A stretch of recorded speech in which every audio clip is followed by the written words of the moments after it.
Good morning, lads. How you doing? Welcome back to Baggy TV. Welcome back to my channel. Today's video, I'm going to be talking about HAKIM ZIYECH. Yeah, I've done a lot of videos on HAKIM ZIYECH in the past, but I haven't done one recently. I want to address what we can expect to see from HAKIM ZIYECH this season, and hopefully against Southampton on Saturday. In a nutshell, lads, I'm going to be giving you my expectations of HAKIM ZIYECH in this upcoming season. I'm also going to be addressing a few stories that are currently making the headlines regarding Chelsea Football Club towards the end of the video, so make sure you stick around to the end. Lads, before we jump into the video, do me a favour, subscribe to my channel, give this video a like, comment and share it. I'd appreciate that. Now let's jump in.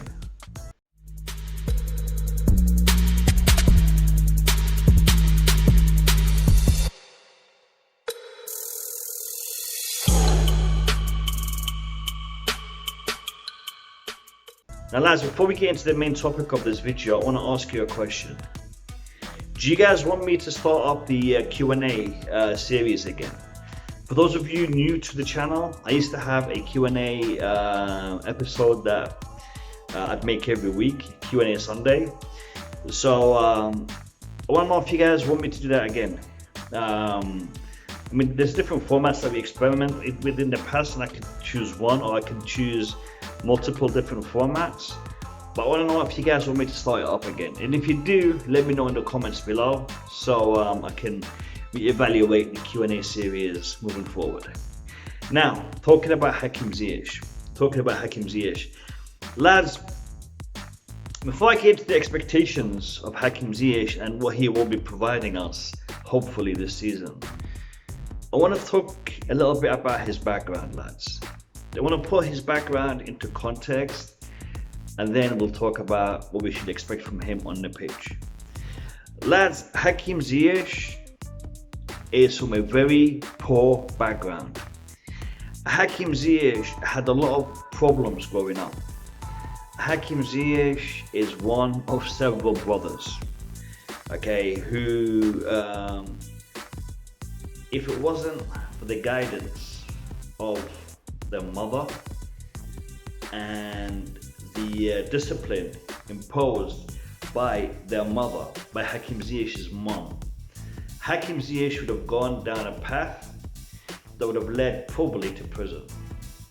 However, he learned discipline and he learned to fight for everything that he earned, that he has, because of his mother. Now, those of you who have followed HAKIM ZIYECH, those of you who know a little bit more about his story, know the relationship that he has with his mom. The strength and bond that HAKIM ZIYECH has with his mom is really the guide, the benchmark that allowed him to prosper in his footballing career. Now, a lot of you will be thinking, why are you telling us this? Why is this relevant? And I'll tell you why it's relevant. You see, one thing that Chelsea Football Club prides itself on is the fighting spirit, the fighting mentality. Now, if we look back over the years and we look back at why Chelsea became successful, our history, there are certain individuals that stand out.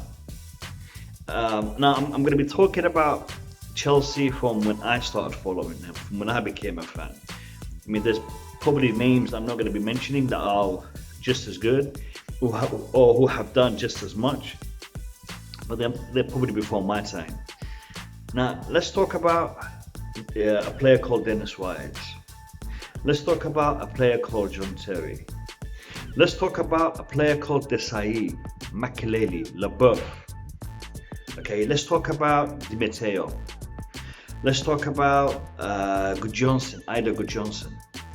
Let's talk about Sinclair. Let's talk about Craig Burley. Let's talk about Gianluca Vialli. Let's talk about Wood Hullet. There's a lot of players over the years, over Chelsea's history, and I can't mention them all. Okay, they were fighters. They had that fighting mentality that determination to win. Okay, now these players is what Chelsea Football Club has been lacking recently. Costa. Can't forget, we can't talk about fighters and not mention Costa. Okay, so Chelsea has been lacking people of that kind of mindset, that kind of fight. Today, we have those players. And one of those players is HAKIM ZIYECH.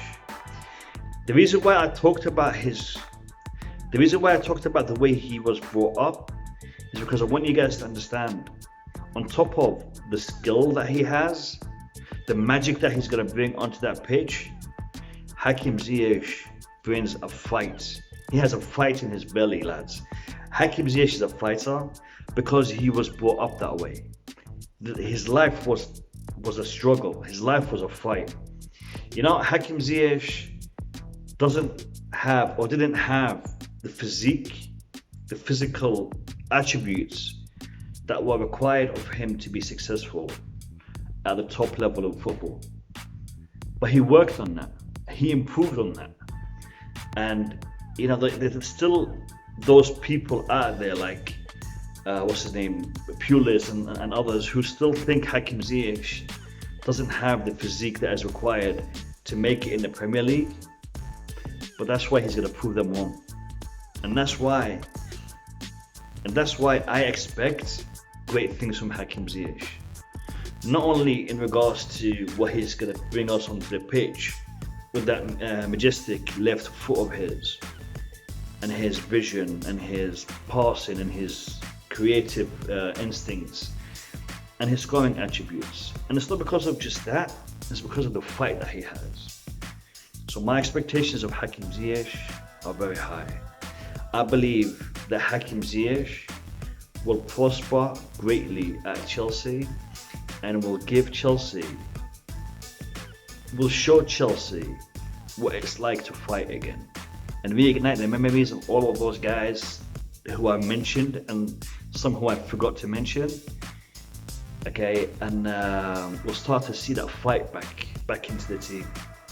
You know, Timo Werner is a fighter, and there's others, and there's players in the team that just need that little bit of a nudge to start fighting, to start showing that motivation, that emotion that we've been lacking recently. So that is what I expect from HAKIM ZIYECH this season. And hopefully we'll see that on Saturday against Southampton.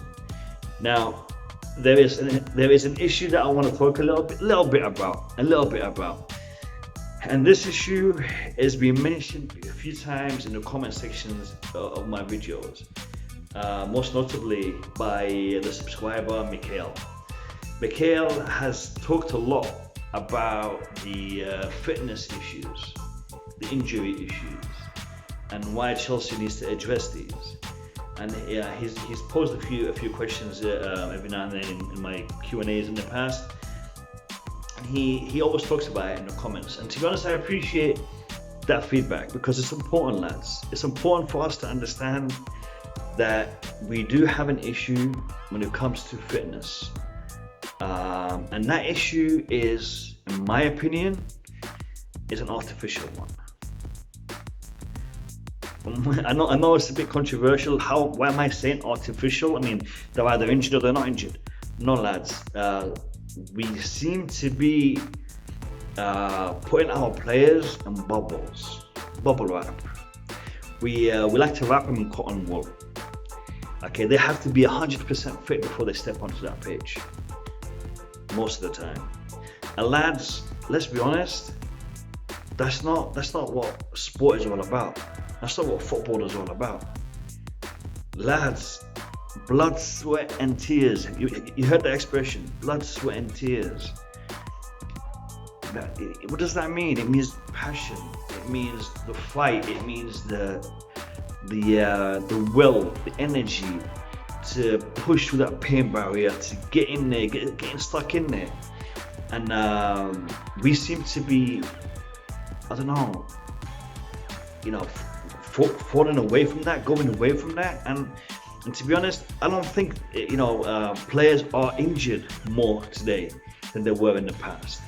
I just think we're treating the players as assets, and we're too scared that this player's going to get injured, this player's going to be out for a couple of weeks, and we're trying to get them as fit as possible before we're risking playing them. And we've seen that a lot with players like Pulisic. I mean, and sometimes I feel sorry for the man because he's not given the opportunity, the chance to play, because there is a 5% risk, a 10% risk of aggravating injury. In the past, people used to play through that pain barrier. And you know what, lads? It's a little bit ironic because one of the players that used to play through that pain barrier game after game after game is Frank Lampard. We all know what Frank Lampard was all about. The man wouldn't miss a match unless he was on crutches. You guys remember that? So that is an issue that we need to address further if we see players sidelined again and again and again. So it's a topic I'm keen on, and I'm looking into deeply, researching deeply. Anyway, I said I'm going to talk about a couple of little stories towards the end of the video, and we are reaching the end of the video, so these are the couple of stories that I wanted to address. Lads, as you all know, the transfer window is shut, but we're starting to hear rumours and talk about the upcoming transfer window in regards to players leaving the club.